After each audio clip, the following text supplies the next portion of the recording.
Hello दोस्तों आज मैं इतिहास के उस कहानी को दोहराने जा रहा हूँ, बता रहा हूँ जहाँ त्याग की कहानी है। हमारे इतिहास में लिखा हुआ है कि हिंदुस्तान पर बार बार विदेशियों ने आक्रमण किया, इसे गुलाम बनाया। हिंदुस्तान के छोटे बड़े करीब सभी राज्य विदेशियों के अधीन हुए, लेकिन वीरता की भूमि चित्तौड़गढ़ सदैव स्वतंत्र रहा, क्योंकि वहां के जितने भी राजपूत राजा थे सबके से सब वीर और जांबाज थे। वहां के सबसे बड़े प्रतापी और जांबाज राजा का नाम राणा सांगा था। युद्ध में इतने व्यस्त रहते थे कि वे कभी अपने घर और परिवार की चिंता नहीं करते थे। इसी बीच उनकी पत्नी 2 बच्चों को जन्म देने के बाद बीमार रहने लगी। वैद्यों ने बहुत दवा किया, लेकिन उनके स्वास्थ्य दिन पर दिन गिरते गए। बचने की कोई उम्मीद न रही। उन्हें ऐसा लगा कि मेरे पति जो युद्ध में व्यस्त रहते हैं और मेरा बड़ा लड़का थोड़ा उद्दंड बन गया है, वो अत्याचारी और दुर्दांत है, मेरे छोटे लड़के की देखरेख कौन करेगा। इसी चिंता में वो घुली जा रही थी। उन्हें याद आया, मेरी नौकरानी जान की बाजी लगाकर हर तरह से मेरी हिफाजत करती है, यही मेरे छोटे बच्चे की देखरेख भी कर सकती है। 6 महीने के छोटे बालक को वो नौकरानी की गोद में यह कहते हुए डालती है, हे बहन, तुम इस महल में नौकरानी दासी बनकर आई थी, लेकिन मैंने कभी भी तुझे नौकरानी और दासी नहीं समझा। मैंने तुझे बहन का दर्जा दिया, और आज मैं इस धरती को छोड़कर जा रही हूं, और मुझे आशा है कि मेरे बच्चे की देखरेख तुम्हारे सिवा दूसरा कोई नहीं कर सकता। इतना सुनते ही वह दासी नौकरानी रोने लगी। नहीं बहन, ऐसी बात नहीं कहो, तुम्हें कुछ नहीं होगा। लेकिन रानी और फफक कर रोने लगी। नहीं बहन, मेरे पास समय नहीं है, मुझे विश्वास दिलाओ, मुझे वचन दो कि मेरे ना रहने के बाद मेरे बच्चे की अच्छी तरह से देखभाल करोगे और इस पर किसी प्रकार की मुसीबत नहीं आने दो। नौकरानी ने विश्वास दिलाया, हाँ बहन, तुम्हारे बच्चे की अपने बच्चे के समान ही मैं देखभाल करूंगी।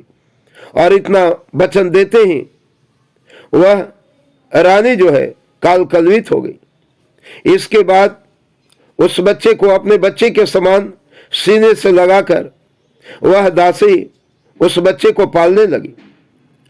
उस बच्चे का नाम उदय सिंह था, और उनके बड़े भाई का नाम विक्रमादित्य था। जिस उदय सिंह के 2 शक्तिशाली पुत्र आगे चलकर हुए हैं, महाराणा प्रताप और शक्ति सिंह। जिस महाराणा प्रताप के बारे में कहा जाता है कि घास की रोटियां खाई थी, 35 साल तक अरावली के पर्वतों पर सोया था, जंगल जंगल भटके थे, लेकिन अकबर की अधीनता को स्वीकार नहीं किया था। उस महाराणा प्रताप के पिता का प्रतिपालन एक दासी नौकरानी ने किया था। वह हर सुख सुविधा देकर उस बच्चे को अपने बच्चे के समान ही पालन पोषण करती थी। उसका भी अपना एक बच्चा था जो उदय सिंह से 1 वर्ष बड़ा था, और उस बच्चे का नाम चंदन था। इधर बड़े भाई विक्रमादित्य सामंत और सरदार रखते थे, वे सैनिक नहीं रखते थे। शराब पीकर अलमस्ती में झूमते रहते थे। नृत्य और संगीत में डूबे रहते थे। उसी राज्य में उनका अंगरक्षक बनवीर नाम का एक अत्याचारी व्यक्ति था। वह हमेशा इस फिराक में लगा रहता था कि कभी मदिरा में जहर मिलाकर मैं राजा विक्रमादित्य की हत्या कर दूं और छोटा भाई उदय सिंह तो अभी बच्चा है, उसको तो नौकरानी से लेकर उसकी हत्या आसानी से कर सकता हूं। यही सोचकर एक दिन उसने बहुत अच्छे नृत्य कला का आयोजन किया। विक्रमादित्य नृत्य कला में इतना शराब पी रहे थे कि उन्हें अपने आप का होशो हवास नहीं था। इधर उदय सिंह को लाने के लिए वह एक लड़की को भेजती है जिसका नाम सोना था। उदय सिंह सोना से प्यार करते थे और सोना भी उदय सिंह से प्यार करती थी, लेकिन ना उदय सिंह को मालूम था कि मौत वहां मुझे बुला रही है, और न सोना को मालूम था कि मैं अपने प्रेमी को ले जाकर उस मौत के फंदे में डाल दूंगा जहां बनवीर उनकी हत्या कर देगा। लेकिन सोना जब महल में उदय सिंह को लेने के लिए आती है तो उस नौकरानी का नाम आगे चलकर धाय मां पन्ना हो गया, क्योंकि वह उदय सिंह की रखवाली करती थी। धाय पन्ना ने साफ शब्द में कहा, उदय सिंह नाच गान देखने नहीं जाएगा। सोना को भी डांटती है, अरे सोना तुझे लज्जा नहीं लगती? हिंदुस्तान वीरता की भूमि है, यहाँ पायल की झंकार नहीं तलवार के टंकार गूंजनी चाहिए, और तुम मेरे उदय सिंह को वीरता का पाठ पढ़ाने के बजाय विलासता का पाठ पढ़ाने ले जा रही हो। मेरा उदय नहीं जाएगा। उदय सिंह खाना नहीं खाते हैं, रूठ जाते हैं, और माँ लोरी गागा कर उदय सिंह को सुला देती है। उसी समय उसका अपना बेटा चंदन आता है और कहता है, माँ मैं तो उदय सिंह के बिना अकेला खाना खाता नहीं हूं, उदय सिंह को जगा दो। माँ कहती है, नहीं बेटा, वो सो गए हैं, उन्हें सोने दो, तुम खुद खाना खा लो। चंदन कहता है, मैं भी खाना नहीं खाऊंगा, मुझे लोरी गाओ, मैं भी सो जाऊंगा। उसी समय एक नौकरानी आती है और कहती है, धाय मां पन्ना बड़ा गजब हो गया।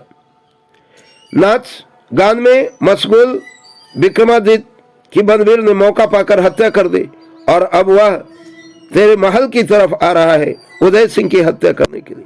धाय मां पन्ना ने कही, नहीं, धाय मां के रहते उदय सिंह पर कोई छोटी सी भी आंच नहीं आ सकती, मैं इनके हर तरह से रक्षा करूंगी। अब कैसे करेंगे धाय मां? धाय मां कही, कैसे करूंगी, मेरी समझ में नहीं आता है। वह नौकरानी उदास होकर बार बार पूछ रही थी। धाय मां पन्ना ने कही, मैं उदय सिंह के सज्जा पर मेरा बच्चा जो सो गया है लोरी गाकर, इसे मैं सुला दूंगी।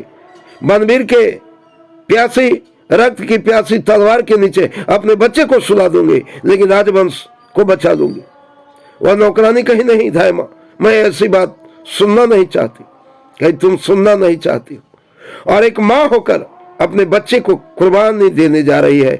सोच सकती हो एक राजवंश की रक्षा करने के लिए मैं कैसा त्याग करने जा रही हूं, लेकिन मैंने जिस रानी को वचन दिया है उस वचन से मैं विमुख नहीं हूं। इसी बीच बनवीर सैनिकों के साथ आ जाता है और पूछता है, उदय सिंह कहाँ है? धाय मां का पन्ना कहती है, उदय सिंह सोया हुआ है, कदापि तुम उसे छू भी नहीं सकते हो। और धाय मां पन्ना इधर क्या की थी कि उदय सिंह के चादर को चंदन पर ढक दी थी, ताकि चंदन को उदय सिंह समझकर बनवीर हत्या कर दे और उदय सिंह बच जाए। और वही किया।